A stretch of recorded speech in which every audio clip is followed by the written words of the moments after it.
some microphones too? Can everybody hear Shelley? No. Yeah, You're getting the microphone. Okay, if you promise to give it up after 5 minutes. I promise. In reading the plan, there are some things that are good. There are a few strengths. One is the consolidation of the different government agencies. But as I said before, there's a lot in the plan that's vague. And having been to several of these meetings and basically been saying the same things, my question is, and I don't expect an answer right now because this is my comment period, is when are we going to see this on the internet? When are we going to see the comments? People have already...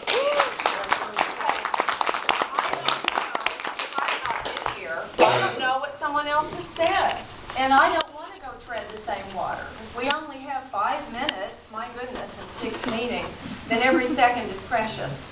So, again, I want to know, and I would like it for the record, if there's a record of this meeting somewhere, I want to know who authorized only 6 meetings, because I don't think that the governor would go back on his resolution like that, nor would Lieutenant Governor Guadagna, who I was expecting to be here. The Development and Redevelopment Plan refers to land use planning that promotes sustainable development principles. Now, to some people, the word sustainable development means something specific. I don't see it defined in the plan anywhere to mean anything else other than what has already been defined in other places, such as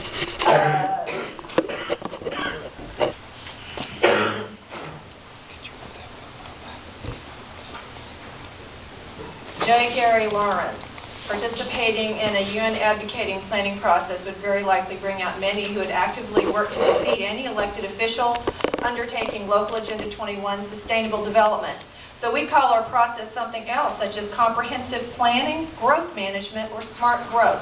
Is that what this is? Because without any definitions, that's what it means. That is exactly what's going to happen here, and this is the trap that's being laid for the people of New Jersey. If we don't have better definitions, this is what we're going to come up with, and it's a very real threat. You know, we think that this is some kind of a strange thing that's not happening in our community, but it is. It is.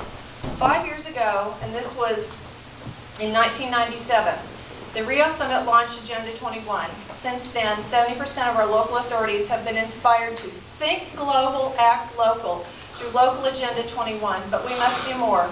I want all local authorities in the UK to adopt Local Agenda 21 strategies by the year 2000. This was someone you'd never heard of by the name of Tony Blair, the former Prime Minister of the UK.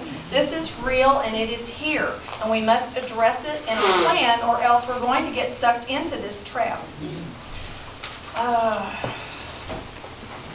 Again, if you look at the plan, putting these goals into action requires certain things. Here's the guiding principles for state decision making.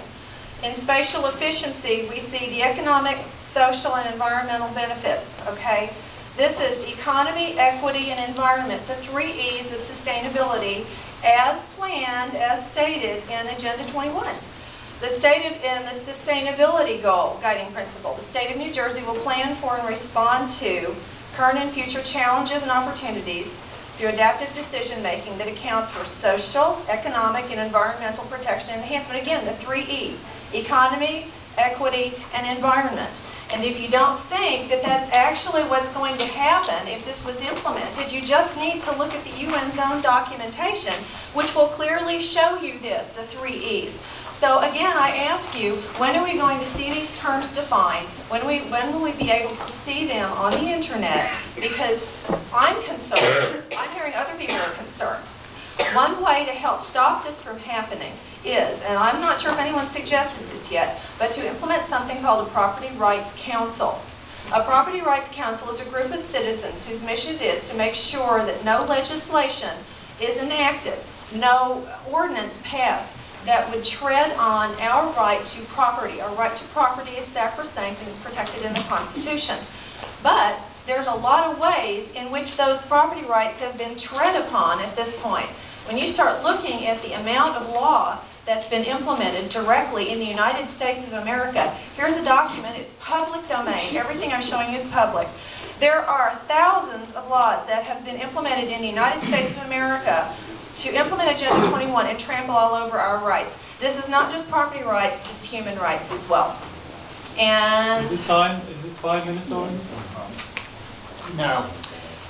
are you keeping the clock, sir? I am keeping the clock. Okay. Well, when you talk, I'll interrupt you too. Let her speak. All right? Let her speak. Okay, thank you very much. I'll give up my Last I checked, we have a constitutional right to speak.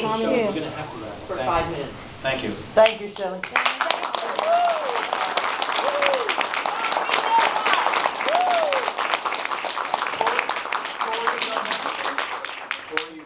California.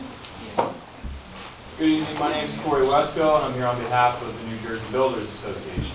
I'm also the current president of the Shore Builders Association of Central New Jersey, which is a local affiliate of the State Association, which represents hundreds of industry-related companies in Mercer, Middlesex, Monmouth, and Ocean County.